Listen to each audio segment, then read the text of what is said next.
कभी सोचा है कि हम जो कभी पेड़ों पर रहते थे आज सितारों तक पहुंचने के सपने कैसे देख रहे हैं।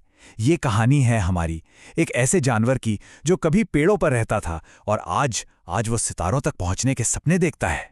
ये कोई एक दिन की कहानी नहीं है, ये लाखों सालों का एक महाकाव्य है, संघर्ष का, कुछ नया करने का और बस जिंदा रहने का। चलिए इस पहेली को परत दर परत सुलझाते हैं। जरा इस तस्वीर को देखिए, एक तरफ हमारे साधारण से पूर्वज और दूसरी तरफ हम आज के इंसान। ये बस एक बदलाव नहीं था, ये तो क्रांतियों की एक पूरी सीरीज थी। चलिए समय में बहुत पीछे चलते हैं, करीब करीब 60 लाख साल पहले। जगह है अफ्रीका के घने जंगल। उस समय हमारे पूर्वज किसी भी दूसरे वानर की तरह ही थे, पेड़ों की डालियों पर अपनी जिंदगी गुजारते थे। और यहीं हमारी कहानी के पहले हीरो से मुलाकात होती है, सहेलेंथ्रोपस। इसी प्रजाति ने वो पहला सबसे जरूरी कदम उठाया जिसने हमारा पूरा भविष्य ही बदल दिया।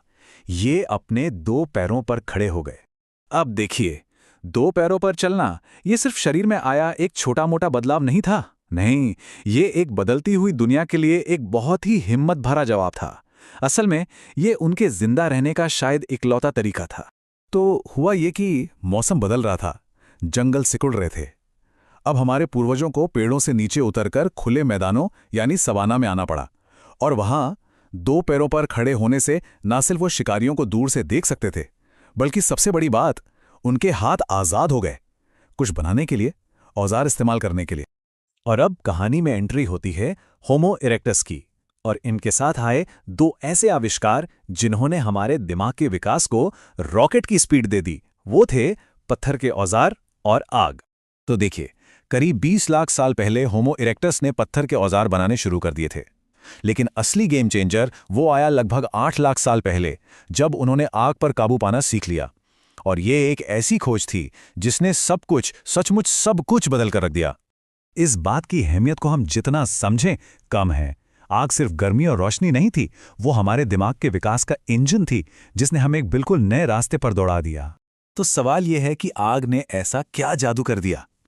देखिए, खाना पकाने से हुआ ये कि हमारे पूर्वजों को अपने खाने से कहीं ज्यादा एनर्जी मिलने लगी। और इसी एक्स्ट्रा एनर्जी ने एक छोटे शरीर और एक बड़े, ज्यादा ताकतवर दिमाग को मुमकिन बनाया। और अब सीन में एंट्री होती है हमारी अपनी प्रजाति की, होमो सेपियंस। पर एक मिनट, हम अकेले नहीं थे।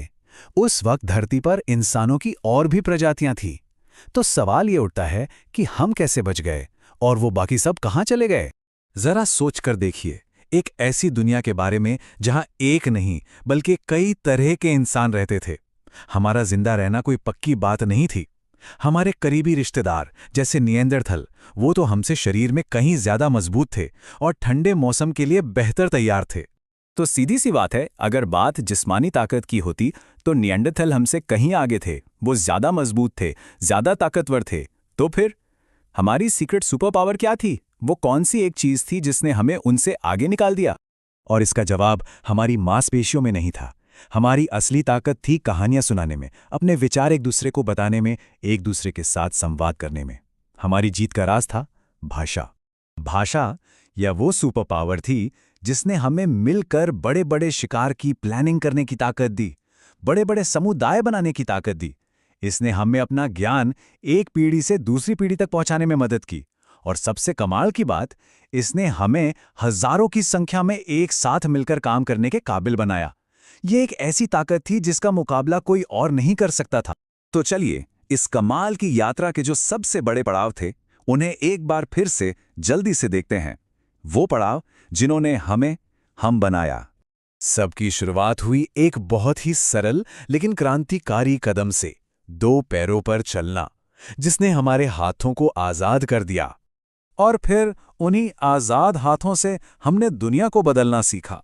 पत्थर के औजार बनाए जिसने हमारे खाने पीने का तरीका ही बदल दिया। उसके बाद आई आग की ताकत जिसने हमारे दिमाग को वो जरूरी एनर्जी दी। और आखिर में शब्दों की शक्ति जिसने हमें एक साथ मिलकर काम करना सिखाया और अपनी दुनिया को बदलना शुरू कर दिया। 60 लाख साल, ये सफर सच में हैरान कर देने वाला है। ये एक साधारण से जानवर से इस ग्रह का सबसे ताकतवर जीव बनने की कहानी है।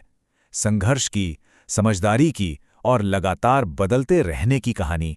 और ये सब हमें एक आखिरी सवाल पर लाकर खड़ा कर देता है। लाखों सालों के विकास ने हमें आज यहां पहुंचाया है, लेकिन क्या ये कहानी का अंत है, या हम किसी नई, शायद किसी टेक्नोलॉजिकल विकास की दहलीज पर खड़े हैं?